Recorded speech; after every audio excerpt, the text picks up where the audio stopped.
बड़ा समय युग परिवर्तन का 2028 दुनिया ने आपत्ति मोल ले ली। आपत्ति मोल सेम टू सेम यही सिचुएशन आने वाले 3 से 4 वर्षों में अकेले भारत की नहीं पूरी दुनिया की होने जा रही है।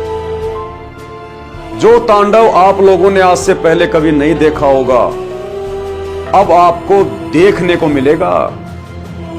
जगह जगह सूखा पड़ेगा, अकाल, अतिवृष्टि, अनावृष्टि, ओलावृष्टि, युद्ध होगा, महायुद्ध होगा, जगह जगह महामारियां आएंगी, भूकंप आएंगे।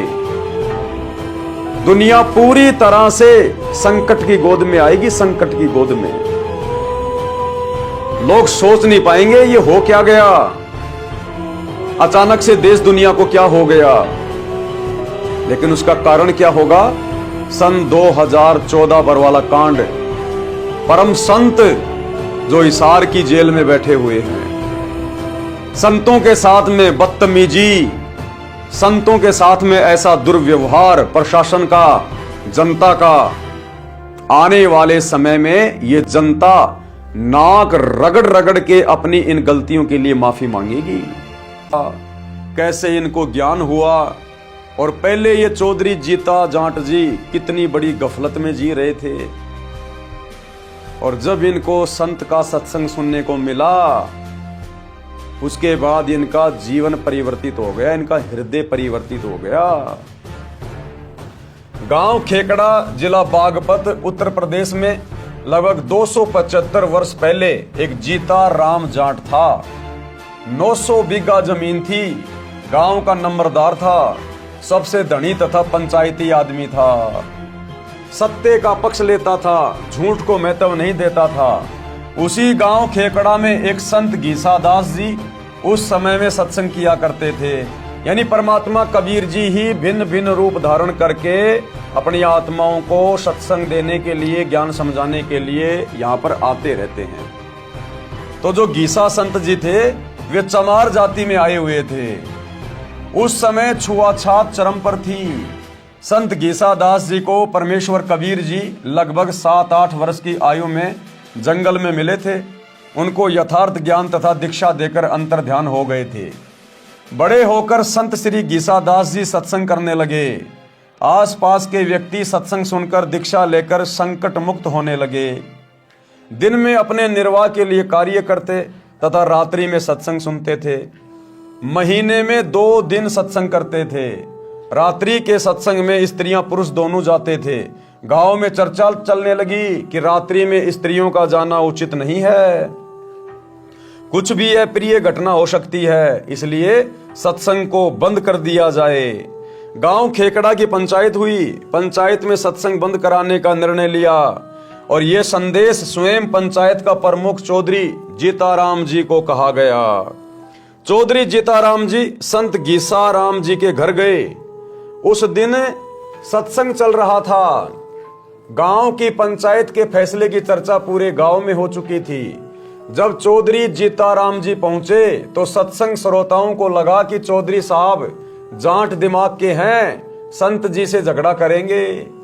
जीताराम जी घर से लाठी लेकर चले थे, जो रास्ते में एक पेड़ के साथ खड़ी करके आगे चले।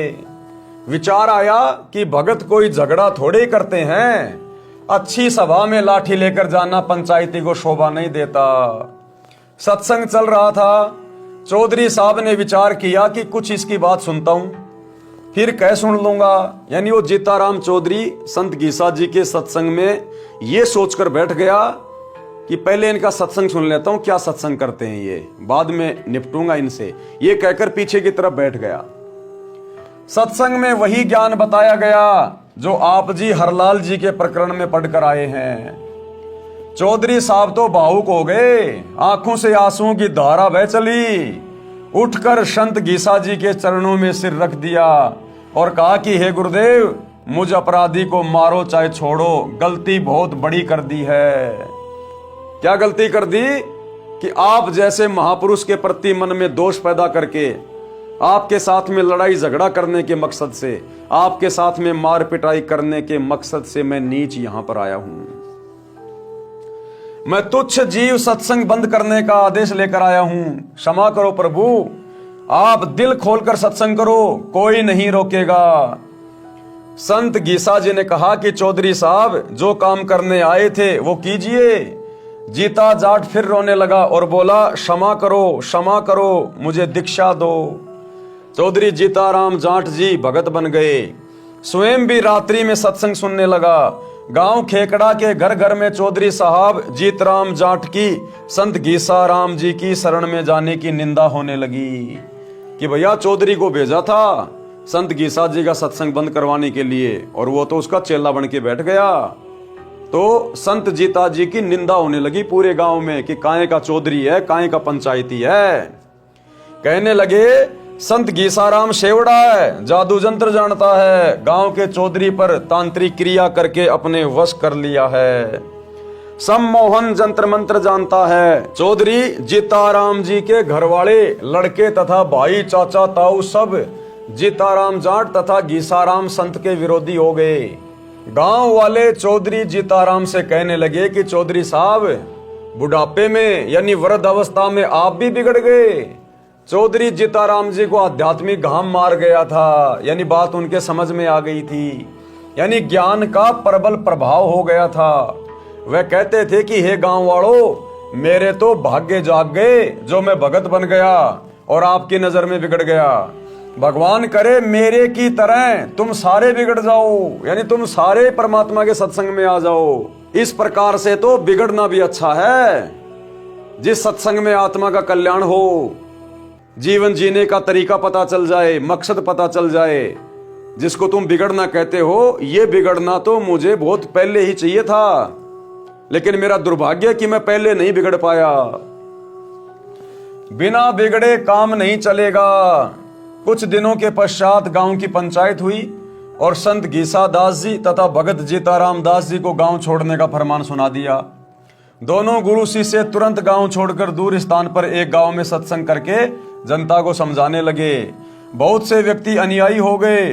संतों के चले जाने के पश्चात गांव खेकड़ा में अकाल मृत्यु होने लगी। पंचायतियों के घरों में परमात्मा का प्रकोप प्रारंभ हो गया। किसी के चारे में आग लगे, किसी के पशु मरने लगे, किसी के परिवार में प्रेत बोलने लगे, किसी की बेटी विधवा हो गई, किसी को अधरंग की शिकायत। गांव में पशुओं में रोग फैल गया। गांव के कुछ व्यक्ति किसी पूछा करने वाले के पास गांव में हो रहे उपद्रव का कारण जानने के लिए गए। अब जैसे ही दोनों संतों को गांव वालों ने पंचायत करके गांव से बाहर निकला दिया, वो चले गए, क्योंकि भगत किसी के साथ लड़ते नहीं, झगड़ते नहीं, वो तो अपने भगवान के ऊपर विश्वास करके चलते हैं। तो दोनों गुरु चेला गांव छोड़कर किसी दूसरे गांव में चले गए। भाई 2 टाइम की रोटी परमात्मा ने देनी है, संतों ने अपना सत्संग करना है, वही उनका बिजनेस होता है, वही उनका कार्य होता है। अब पीछे से गांव की दुर्दशा हो गई, दुर्दशा। किसी का पशु मर रहा है, किसी के घर में कोई अकाल मृत्यु हो रही है, किसी के चारे में आग लग रही है। तरह तरह से गांव वालों की दुर्गति होनी शुरू हो गई। उन्होंने किसी से पूछा, कोई बूझा वाजा निकलाने वाले से, किसी ज्योतिष वातिश से, तो उसने कह दिया भैया तुमने संतों को दुखी कर रखा है, और जब तक वो संत वापस इस गांव में नहीं आएंगे, तुम्हारे सीधे दिन नहीं आएंगे, तुम्हारा सही समय नहीं आएगा, ऐसे दुर्गति रहेगी, बल्कि और ज्यादा बढ़ चढ़ के तुम्हें संकटों का सामना करना पड़ेगा। अंत में सभी गांव वाले इकट्ठे होके और संत गीसा जी के चरणों में अपनी वो पगड़ी रख देते हैं कि भगवान गलती हो गई, मारो या छोड़ो, दया करो हम पे। भाई और बहनों, सोचने की बात है, जिस समय कबीर परमात्मा संत गीसा दास जी की भूमिका निभा रहे थे, उस समय वे पूर्ण संत के रूप में नहीं थे। ज्ञान तो उनके पास वही था, समाधान तो वही था, लेकिन वो आगे किसी को देना नहीं था, केवल आत्माओं को वर्तमान भक्ति युग तक चार्ज करना था। आज सतगुरु रामपाल जी परमेश्वर, ये कबीर परमात्मा फुल टू फुल फॉर्म में हैं। आज भक्ति युग है और गुरुदेव इस भक्ति का, मोक्ष का पूर्ण कोर्स लेकर आए हैं। 2014 बरवाला कांड, आने वाला समय युग परिवर्तन का 2028। दुनिया ने आपत्ति मोल ले ली, आपत्ति मोल। सेम टू सेम यही सिचुएशन आने वाले 3 से 4 वर्षों में अकेले भारत की नहीं, पूरी दुनिया की होने जा रही है। जो तांडव आप लोगों ने आज से पहले कभी नहीं देखा होगा, अब आपको देखने को मिलेगा। जगह जगह सूखा पड़ेगा, अकाल, अतिवृष्टि, अनावृष्टि, ओलावृष्टि, युद्ध होगा, महायुद्ध होगा, जगह जगह महामारियां आएंगी, भूकंप आएंगे। दुनिया पूरी तरह से संकट की गोद में आएगी, संकट की गोद में। लोग सोच नहीं पाएंगे ये हो क्या गया, अचानक से देश दुनिया को क्या हो गया। लेकिन उसका कारण क्या होगा? सन 2014 बरवाला कांड। परम संत जो हिसार की जेल में बैठे हुए हैं, संतों के साथ में बदतमीजी, संतों के साथ में ऐसा दुर्व्यवहार प्रशासन का, जनता का। आने वाले समय में यह जनता नाक रगड़ रगड़ के अपनी इन गलतियों के लिए माफी मांगेगी, नाक रगड़ रगड़ के। और जैसा कि दास बहुत पहले आप लोगों को बता चुका है, आने वाले समय में इस देश को बचाने के लिए देश के शीर्ष नेता सतगुरु रामपाल जी के पैर पकड़ कर लेके आएंगे, पैर पकड़कर। जैसे कि मीराबाई को उस राणा ने अपनी नगरी से निकाल दिया था। मीराबाई दुखी होकर वृंदावन में चली गई थी, पीछे से उस राणा की नगरी में अकाल पड़ा, भयंकर दुर्भिक्ष। पता चला, किसी ज्योतिष ने बताया कि आपने किसी संत को दुखी कर रखा है, जब तक वो संत वापस नहीं आएगा तेरी नगरी में ठीक ठाक नहीं होगा कुछ भी। पता चला कि मीरा थी वो संत जिसको नगरी से बाहर निकाल दिया गया था। इसी प्रकार ज्योतिष ने गांव वालों को बताया कि आपने किसी संत को दुखी कर रखा है, जब तक वो संत वापस नहीं आएंगे आपके गांव में, आप लोग इसी प्रकार से परेशानियों में रहोगे। तो आने वाले समय में भाई और बहनों, युग परिवर्तन 2028 है। अभी दुनिया को 2 टाइम की रोटी बड़े मजे से मिल रही है, काम धंधा बड़े अच्छे से चल रहा है, इसलिए आवाज नहीं हो रहा। लेकिन ज्ञान से इंसान को आगे का पता चलता है। भविष्यवाणियां पहले से हो चुकी हैं, और भविष्यवाणियां हो ना हो, परम संत के साथ में, परम संत स्वयं परमात्मा होता है जो सतगुरु रूप में धरती पे आकर प्रकट होकर ज्ञान देता है, लीला करता है। उनके साथ में ऐसा दुर्व्यवहार इस देश ने और देश की जनता ने अपने पैर के ऊपर कुल्हाड़ी मारी है। ठीक वही लीला, वही घटनाएं फिर से वर्तमान में दोहराई जाएंगी 2028 के आसपास। गांव के कुछ व्यक्ति किसी बूझा पूछा करने वाले के पास गांव में हो रहे उपद्रव का कारण जानने के लिए गए। बूझा वाले ने बताया कि आपके गांव में 2 संत भगत रहते थे, वे गांव से चले गए हैं, वे वापस आएंगे तो गांव बसेगा, अन्यथा उजड़ जाएगा।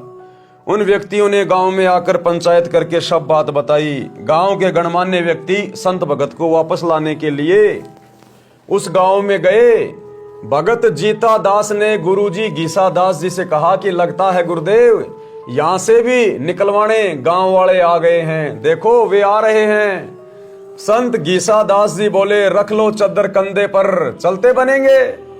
इतने में गांव के चौधरी निकट आ गए और अपने अपने सिर के साफे यानी खंडवे, वो पगड़ी संत गीसा व भगत जीता जी के चरणों में रख दिए।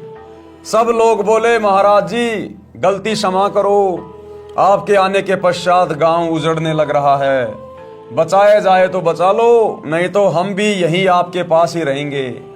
उस गांव के व्यक्ति भी इकट्ठे हो गए, सारी घटना का पता चला। वर्तमान गांव वाले कहने लगे कि चौधरियों तुम बसोगे तो हम उजड़ेंगे। जब से ये 2 देवता गांव में आए हैं, गांव में किसी की तू तू मैं भी नहीं हुई। 2 बार बारिश हो चुकी है, देखो फसल लहरा रही है। खेकड़ा वालों ने विशेष विनय की तो दोनों महापुरुषों ने लौटने की हाँ कर दी और वर्तमान गांव वालों से कहा कि हम समय समय पर आते रहेंगे। प्रत्येक पूर्णमासी को आप खेकड़ा आया कीजिए, परमात्मा कबीर जी सब ठीक रखेंगे। दोनों महापुरुषों के आते ही पूरे गांव में पूर्ण शांति हो गई। पशु धन स्वस्थ हो गया। अगले दिन भारी बारिश हो गई। किसान लोग फूले नहीं समा रहे थे। 36 बिरादरी खुश थी। सब उपद्रव बंद हो गए।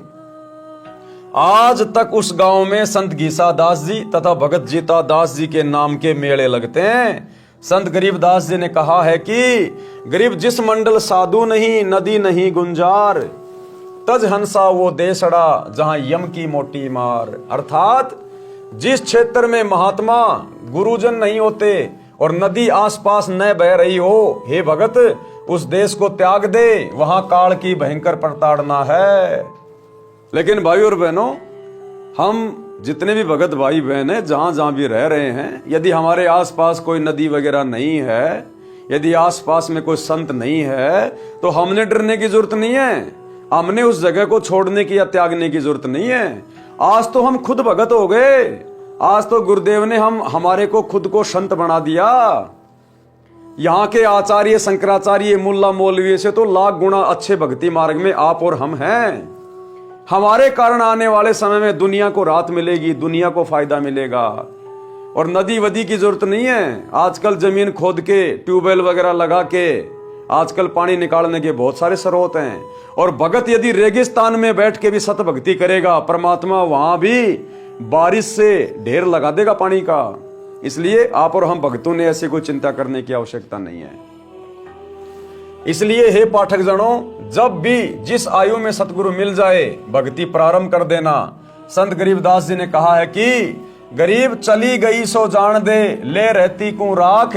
यानी तेरी जितनी उम्र चली गई है जाने अनजाने में, भक्ति के बिना तूने अपना जितना समय बर्बाद कर दिया उसको भूल जा, उसके विषय में ज्यादा चिंतन मनन मत करना। ले रहती को राख, अब आगे तेरी जितनी जिंदगी बची है उसको भक्ति में लगा। उतरी लाव चढ़ाइयो करो अपूठी चाक। भावार्थ, हे मानव, जो आयु बिना सतगुरु मिले बीत चुकी है वह तो व्यर्थ गई। उसकी चिंता छोड़कर सच्ची लगन से शेष बची आयु में भक्ति करके कल्याण करवा ले। भक्ति पर लगने के पश्चात सांसारिक कार्य भी आसान हो जाएंगे। जैसे कुएं से पानी निकालते समय नेजू यानी बाल्टी से बंधी रस्सी चक्कर से उतर जाती तो बाल्टी को खींचना कठिन हो जाता था। नेजू यानी रस्सी को फिर से चक्कर पर चढ़ाकर बाल्टी खींचना बहुत आसान हो जाता है। सतगुरु के शरण में आने से पहले लाव यानी रस्सी चक्कर से उतरी हुई के समान पानी निकालना कठिन हो रहा था।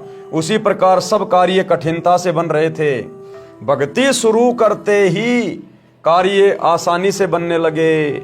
जैसे रस्सी चक्कर पर चढ़ने के पश्चात पानी आसानी से निकलता है। ये विचार नहीं करना चाहिए कि अब तो आयु कम रहती है, अब क्या भक्ति करेंगे। जब भी सत्संग से ज्ञान हो जाए उसी आयु में दृढ़ता व लगन से भक्ति पर लग जाना चाहिए। भावार्थ, जो आयु चली गई उसकी चिंता छोड़कर शेष की रक्षा करो, यानी भक्ति दान सेवा में लगा दो। जैसे पुराने समय में कुएं से खेती की सिंचाई के लिए चमड़े की चड़स प्रयोग होती थी, जिसमें 2-3 क्विंटल पानी भर जाता था। उसको काठ की चक्री के ऊपर लाव यानी मोटी रस्सी चढ़ाकर बांधकर खींचते थे। यदि लाव चक्री से उतर जाती थी, फिसल जाती थी, तो उसे खींचना कठिन हो जाता था। उसको जैसे तैसे पुनः चक्री पर चढ़ाया जाता था, जिससे चड़स को बाहर निकालना आसान हो जाता था, जो उससे लाभ लेने का यथार्थ तरीका है। इसलिए हे मानव, यदि गुरु शरण नहीं ली तो आपकी लाव उतरी पड़ी है। जीवन का प्रत्येक कार्य मुसीबत बना खड़ा है। उस जीवन की लाव को पुनः चक्री पर चढ़ा लो, यानी अपने आप को सतगुरु की शरण में ले आओ। सतगुरु रामपाल जी भगवान के सत्संग सुन के उनके शरण में आ जाओ। अपनी लाव को चक्री पे चढ़ा लो, फिर चलाओ, आसान हो जाएगा। यानी गुरुजी की शरण लेकर अपने जीवन की राह को आसान बनाओ। उसके लिए भाई और बहनों, आप भाई बहनों के लिए गुरुदेव भगवान ने बहुत ज्यादा मेहनत करके अपने कीमती समय में से कुछ समय निकालकर ये पवित्र पुस्तकें लिखी हैं। दिन रात गुरुदेव भगवान परमार्थ के लिए निस्वार्थ भाव से सत्संग कर रहे हैं, आप और हम आत्माओं को जगाने के लिए। देखो, हम भी आप जैसे ही थे। हमारी सतगुरु रामपाल जी से कोई यारी दोस्ती रिश्तेदारी नहीं थी, हम तो जानते भी नहीं थे। ये हरियाणा के, हम कहीं के, ये किस जाति में आए, हम किस जाति में आए, हमारा कोई लेना देना नहीं।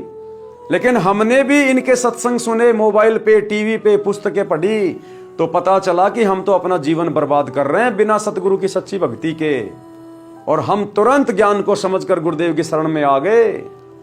तो इसी प्रकार भाई और बहनों, परमात्मा के सत्संग किसी विशेष के लिए नहीं होते हैं। परमात्मा तो सर्व मानव शरीरधारी स्त्री पुरुषों के लिए ज्ञान देते हैं। जो अधिकारी आत्मा होगी, जिसने अपने मनुष्य जीवन को सफल करना होगा, गधे कुत्ते सुअर की 84 लाख वाली योनियों में जाने से बचना होगा। और इस जन्म में यहाँ रहते सहते जब तक उसकी उम्र है, यदि उसने प्राकृतिक आपदाओं से, शारीरिक परेशानियों से या अन्य काम धंधे की मुश्किलों से बचना है, तो भाई सतगुरु की शरण अति शीघ्र ग्रहण कर लेनी चाहिए।